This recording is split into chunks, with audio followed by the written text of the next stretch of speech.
ഞാനൊരു language type അല്ല. അല്ല ഞാൻ പെട്ടെന്ന് ലാംഗ്വേജ് ബുദ്ധിയില്ലാത്തതുകൊണ്ടായിരിക്കും. പെട്ടെന്ന് ലാംഗ്വേജ്, പക്ഷേ നമ്മുടെ മക്കളൊക്കെ ആണെങ്കിൽ അവർ പെട്ടെന്ന് പഠിച്ചു പോകും. പക്ഷെ നമുക്ക് ഈ ലാംഗ്വേജ് പഠിക്കുക, ഇപ്പോൾ ഞാൻ ബാംഗ്ലൂരുണ്ടായിരുന്നു 15 വർഷം. അപ്പം കന്നഡ അത്യാവശ്യം മനസ്സിലാവും. പൂനെയിലുണ്ടായിരുന്നു, മറാഠി അത്യാവശ്യം മനസ്സിലാവും. തെലുങ്ക് അഭിനയിച്ചു. അങ്ങനെയൊക്കെ അത്യാവശ്യം തട്ടുമുട്ടി പോകുന്നതേ ഉള്ളൂ. എല്ലാം ഏത് ലാംഗ്വേജായാലും നല്ലൊരു എക്സ്പീരിയൻസ് ആണ്. അത് ഡെഫിനറ്റ്ലി എല്ലാവർക്കും അറിയാവുന്ന സംഭവമാണ്. ഭയങ്കര ചലഞ്ചാണ്. കാരണം നമ്മൾ ഇത്രയും ഓടി നടന്ന് വർക്ക് ചെയ്യുമ്പം ഫാമിലി ആയിട്ട് ആദ്യം തുടക്കകാലത്ത് ഞാൻ വിവാഹം കഴിക്കുന്നില്ല എന്ന് തീരുമാനിച്ച് തന്നെയാണ് തുടങ്ങിയത്. പക്ഷെ പിന്നെ കുറച്ച് കഴിഞ്ഞപ്പോൾ അതാണ് നല്ലതെന്ന് തോന്നി. അങ്ങനെ ഫാമിലി കഴിച്ചു. അപ്പം ഒരു ഫോറിനറായിരുന്നു കല്യാണം കഴിച്ചത്. അപ്പോൾ പുള്ളിയെ കൊണ്ട് ഞാൻ ഇന്ത്യയിൽ വന്നു. ഒരു 9 വർഷം പുള്ളിയെ ഇവിടെ താമസിപ്പിച്ചു.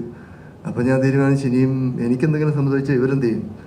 അപ്പോൾ അതൊരു ചലഞ്ചായി. അപ്പോൾ സിനിമ ഒന്ന് കുറച്ച് അതെ. അപ്പോൾ എനിക്കെന്തെങ്കിലും സംഭവിച്ചാൽ ഇവരിവിടെ ലോസ്റ്റ് ആകും. അവിടെ ഇല്ല ഇവിടെ ഇല്ല എന്നുള്ളൊരവസ്ഥ വരുമല്ലോ. അപ്പോൾ ഞാൻ വിചാരിച്ചു സിനിമ ഒന്ന് പോയാലും കുഴപ്പമില്ല, ഇവരെ അവിടെ കൊണ്ടുതന്നെ സെറ്റിൽ. ബാബുവിനറിയാം. ബാബുവായിട്ട് ഞാൻ ഇടയ്ക്ക് എവറി സെക്കൻഡ് തേർഡ് ഡേ ഞങ്ങൾ സംസാരിക്കാറുണ്ട്. അപ്പോൾ ഞാൻ അവരെ അവിടെ കൊണ്ട് സെറ്റിൽ ചെയ്തു, എല്ലാം ഓക്കെ ആക്കി. പിള്ളേർ ഇച്ചിരി വളർന്നു, വീണ്ടും ഞാൻ വന്നിരിക്കുകയാണ്. It's a big challenge. Family and cinema കൊണ്ടുപോകാൻ ഭയങ്കര ചലഞ്ചാണ് എല്ലായിടത്തും. സിനിമയിലാകുമ്പോൾ പിന്നെ കുറച്ചെന്ന് പറഞ്ഞാൽ നമ്മൾ കുറച്ച് ഒരുപാട് സുന്ദരികളായ സ്ത്രീകളുണ്ടാവുമല്ലോ. അപ്പം വൈഫിന് ചെറിയ പേടിയും ഒക്കെ ഉണ്ടാവും.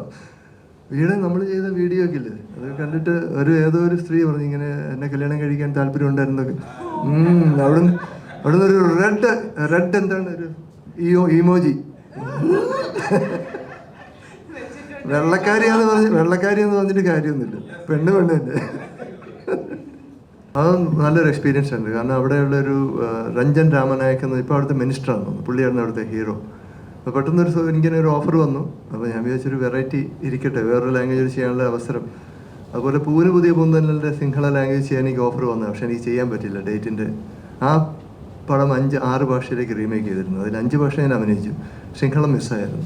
അപ്പോൾ ഇത് ഒരു ഓപ്പർച്യൂണിറ്റി ആയിട്ട് അന്ന് പ്രശ്നമൊക്കെ നടക്കുന്ന സമയമായിരുന്നു. അപ്പോൾ എന്നോട് വൈഫ് ചോദിച്ചു, സിംഹളം ഇതെന്ത് ഭാഷയാണ്? ഞാൻ സിംഹങ്ങൾ സംസാരിക്കുന്ന ഭാഷയാണ്.